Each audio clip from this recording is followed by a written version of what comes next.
Задача этого видео в подробностях объяснить, как работает биткоин, чтобы было понятнее, что значит владеть, пересылать или добывать биткоины. Начнем с краткого обзора, что такое биткоин. В своей основе биткоин — это просто цифровой файл, в котором записаны имена и балансы, как в регистре. Каждый компьютер в сети биткоин ведет копию этого файла. Эти числа не представляют ничего физического, они ценны лишь потому, что люди готовы обменивать реальные товары и услуги ради большего числа напротив своего имени и уверены, что того же хотят остальные. Эти числа ценны лишь потому, что мы считаем их ценными, как и с любой фиатной валютой. Отправляя деньги, вы сообщаете в сеть сумму, на которую уменьшится ваш баланс и вырастет баланс получателя.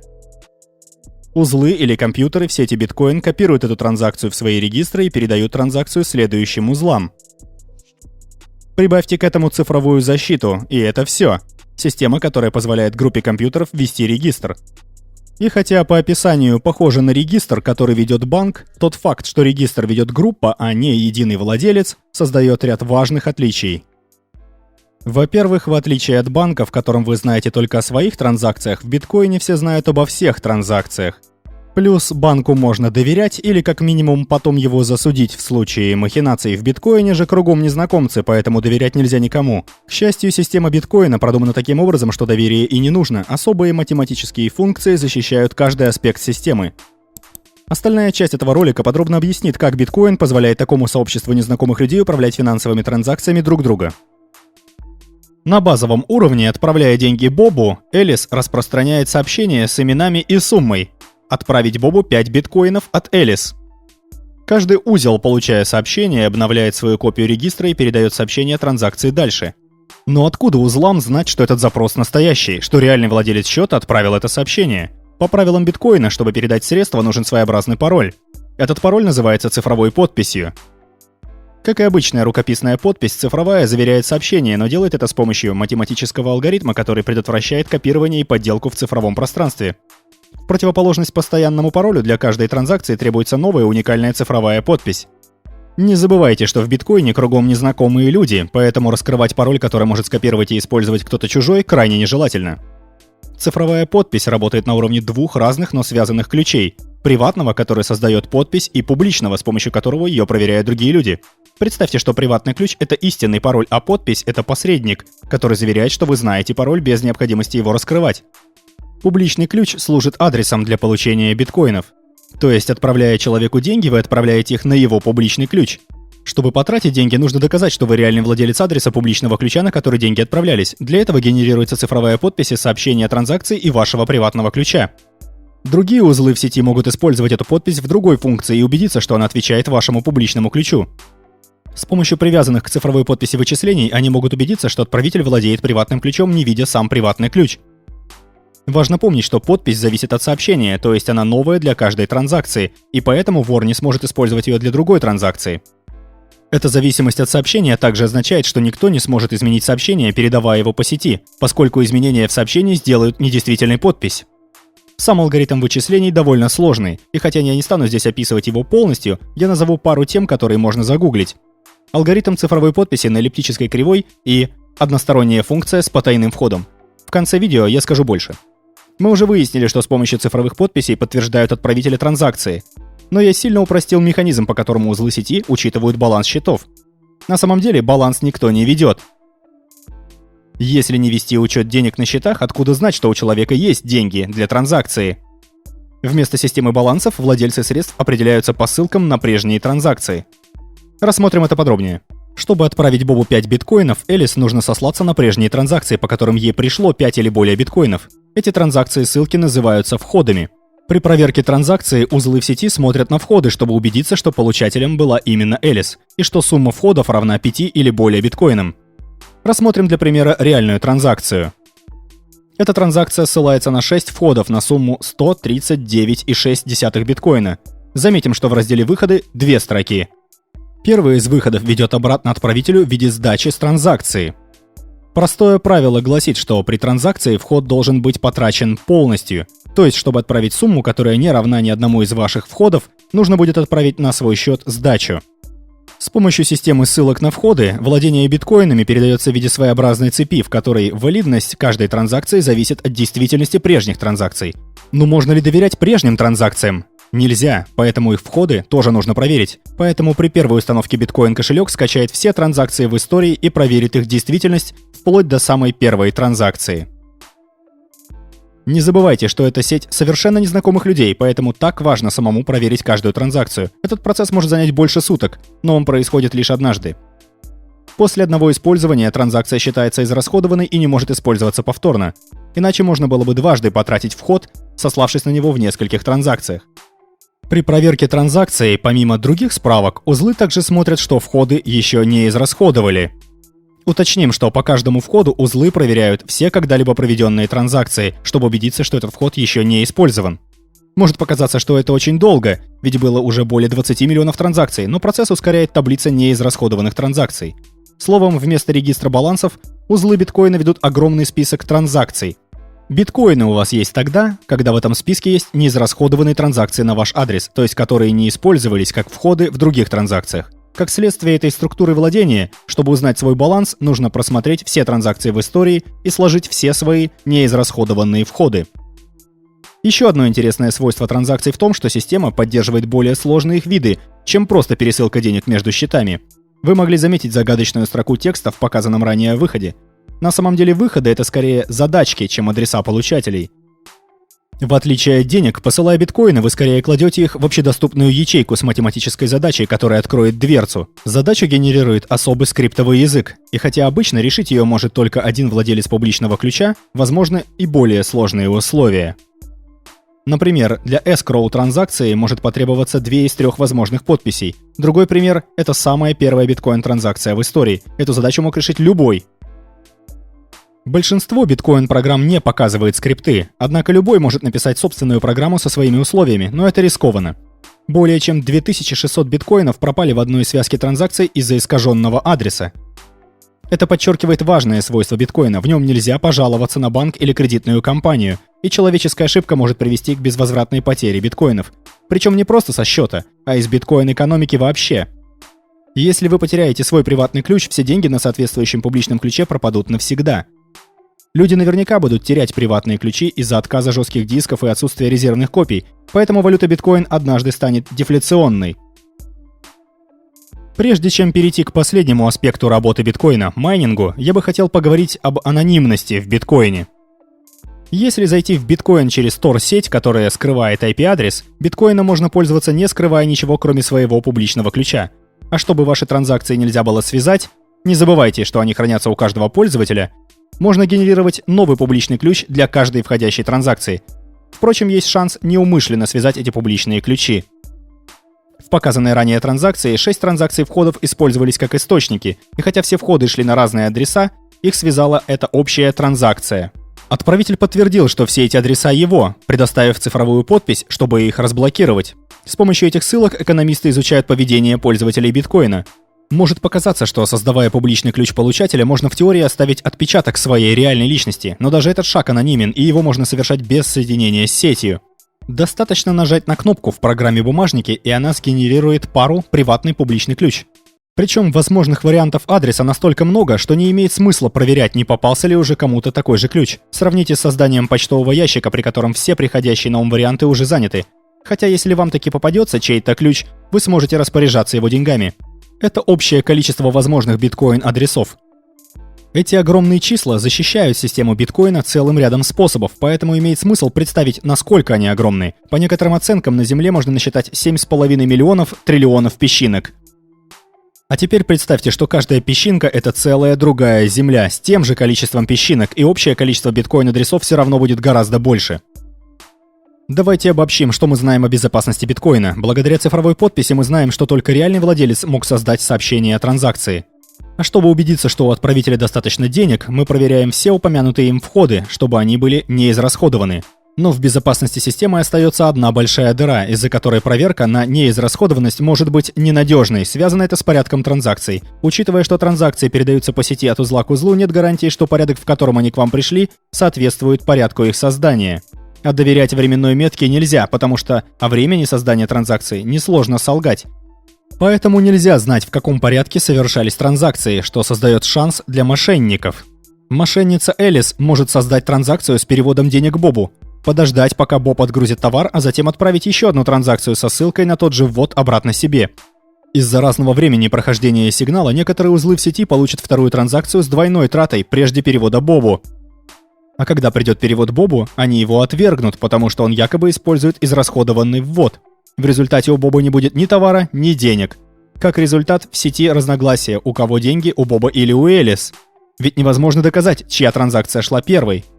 Поэтому необходима политика, по которой вся сеть могла бы договариваться о порядке транзакций, а это очень страшный вопрос для децентрализованных систем. Решение биткоина — это искусственный метод, который одновременно определяет и фиксирует порядок с помощью этакой вычислительной гонки. Система биткоина выстраивает транзакции, разбивая их на группы, которые называют блоками, и сцепляя эти блоки в цепь блоков или блокчейн. Заметим, что эта цепь отличается от цепи транзакций, о которой говорилось выше. Цепь блоков выстраивает транзакции по порядку, тогда как цепь транзакций фиксирует смену владельцев. В каждом блоке есть ссылка на предыдущий блок. Это и выстраивает их один за другим по времени. Эти ссылки можно проследить вплоть до самой первой группы транзакций в истории системы. Транзакции внутри блока считаются произошедшими одновременно, а транзакции, еще не вошедшие в блок, называют неподтвержденными или неупорядоченными. Любой узел может собрать стопку неподтвержденных транзакций в блок и транслировать его остальной сети в качестве потенциального следующего блока в блокчейне. Поскольку несколько людей могут создать блоки одновременно, может получиться несколько вариантов. Так каким образом система решает, чей будет следующим? Нельзя полагаться на порядок прихода блоков, ведь, как мы уже описали с транзакциями выше, они могут приходить в разные части сети в разном порядке. Часть решения биткоина состоит в том, что каждый готовый блок должен содержать ответ на особую математическую задачу. Компьютеры пропускают весь текст из блока плюс дополнительную случайную догадку через так называемый криптографический хэш, пока результат не будет меньше определенного значения. Хэш-функция создает краткую сводку или сумму из любого фрагмента текста. В нашем случае результат — это 32-байтное число. Перед вами несколько примеров использования одной из хэш-функций биткоина — SHA-256.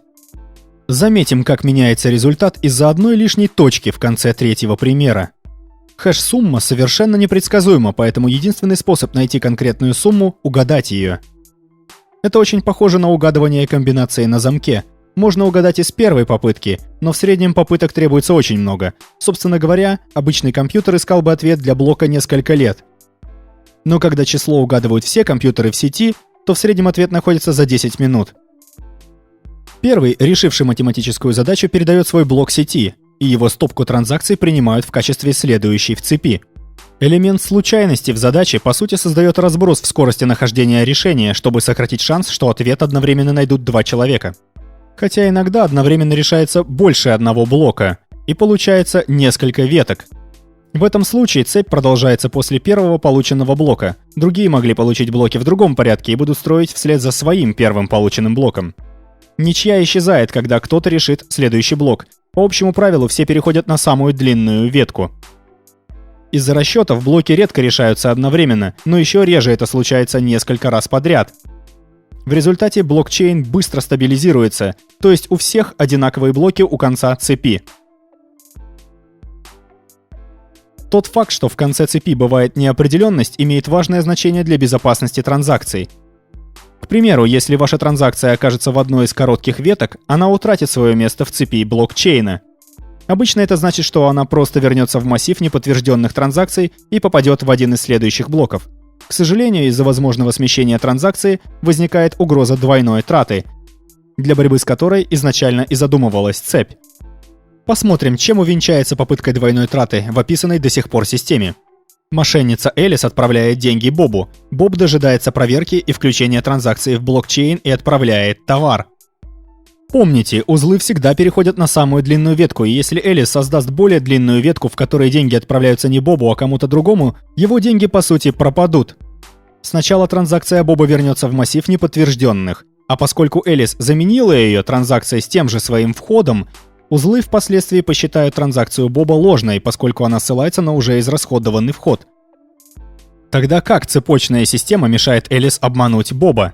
Кажется, что Элис могла бы заранее просчитать цепочку блоков и пустить их в сеть в нужный момент, но задачки каждого из блоков такой ход предотвращают. Чтобы лучше понять причину, нужно рассмотреть описанный выше криптографический хэш чуть подробней. Как упоминалось, для решения блока нужно, чтобы криптографический хэш блока был ниже определенного значения. Для этого нужно подставлять в конец блока случайные числа. После решения хэш-сумма служит уникальным маркером этого блока. Если изменить хотя бы один символ в блоке, его хэш будет совершенно другим. Мы это уже видели с лишней точкой. Хэш-сумма или маркер используется как ссылка на предыдущий блок. Как следствие, ни один из блоков цепи нельзя подменить, поскольку хэш-сумма подставленного блока будет другой, и ссылка следующего блока не будет указывать на него. В результате, что еще более важно, блоки нельзя решать заранее. Ссылка на предыдущий блок — это тоже часть текста, который проходит через хэш-функцию, и любые изменения текста потребуют повторного решения. Так вот об Элис. По описанной причине просчитать ветку заранее невозможно. Она может начать считать блоки только когда уже решен тот блок, с которого она хочет начать, и известна его хэш-сумма. Следовательно, ей нужно побить всю остальную сеть, прежде чем Боб отгрузит товар, и в этот момент ей нужно будет создать более длинную ветку. И последний вопрос. Сможет ли Элис обогнать всех, если у нее будет очень быстрый компьютер или даже целый зал компьютеров? Но даже имея тысячи компьютеров, ее шанс выиграть эту гонку по решению блока крайне мал, ведь она соревнуется не с одним компьютером, а со всей сетью. Представьте себе, что это такая лотерея. Пускай у нее 1000 компьютеров, или в нашем примере лотерейных билетов. Но даже в этом случае гораздо вероятнее, что выиграет кто-то другой.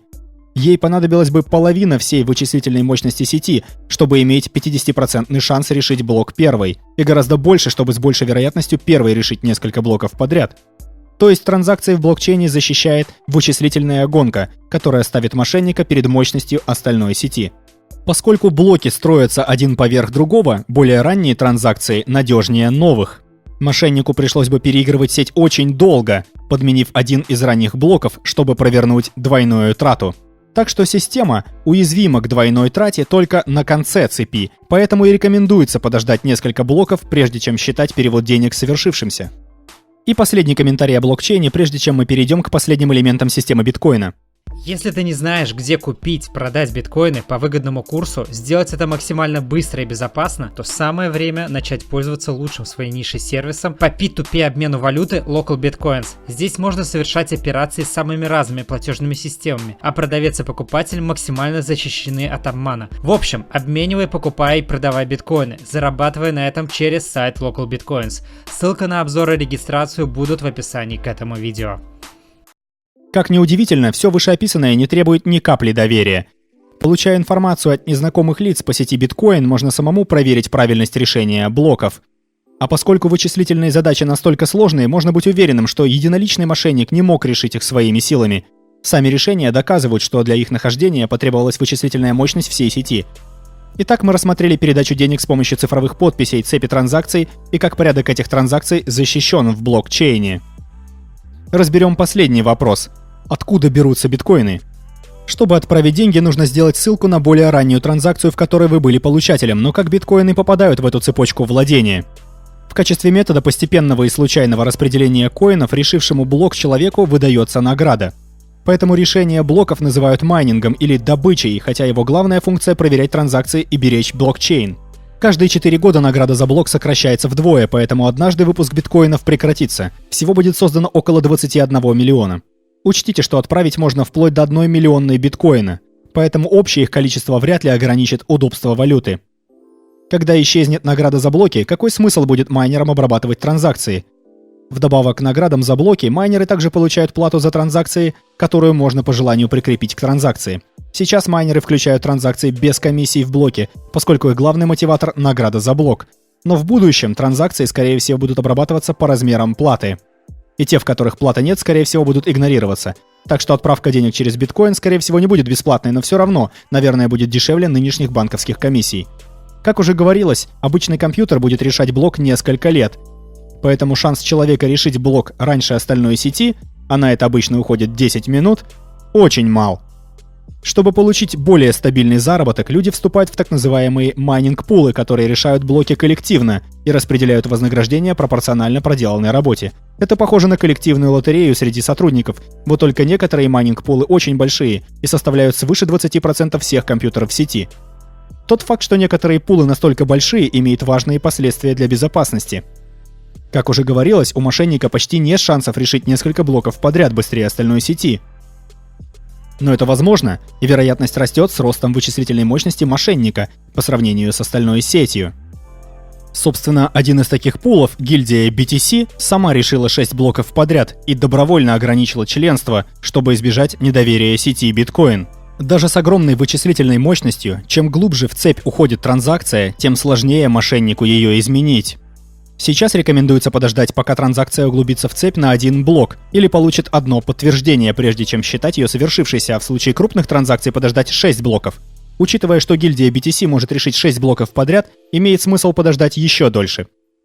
По задумке, на решение каждого блока уходит примерно 10 минут, поэтому ждать 6 блоков придется около часа.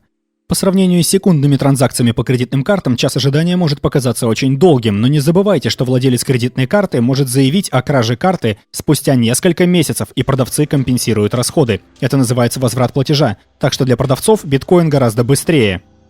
Выбор именно 10 минут был произвольный, просто очень короткий период грозил бы нестабильностью, а очень длинный бы затягивал подтверждение. С ростом числа компьютеров в сети и появлением специализирующихся на майнинге аппаратных средств, время на решение блоков сильно бы сократилось. В качестве коррекции все биткоин-программы повышают сложность математической задачи с расчетом на 10 минут. Для сравнения, похожая цифровая валюта под названием Litecoin работает со временем 2,5 минуты на блок. Подводя итог, биткоин — это математически защищенная валюта, которую поддерживает сеть равных пользователей. Цифровые подписи авторизуют каждую транзакцию, владение передается по цепям транзакций, а порядок транзакций хранит блокчейн. Поскольку для каждого блока нужно решить сложную математическую задачу, потенциальные мошенники вынуждены соревноваться со всей остальной сетью в вычислительной гонке, которую вряд ли они выиграют. Биткоин предлагает много интересных идей, таких как защита от вмешательства властей, анонимность и, вероятно, более низкие комиссии за транзакции. Перед ним также стоит масса сложностей, поскольку биткоины сейчас очень сложно обменять на другие валюты, а сеть называют идеальной средой для незаконных операций и уклонения от налогов. Поэтому официальные власти могут его запрещать. Кроме того, вычислительная гонка, которая защищает блокчейн, требует очень много электричества.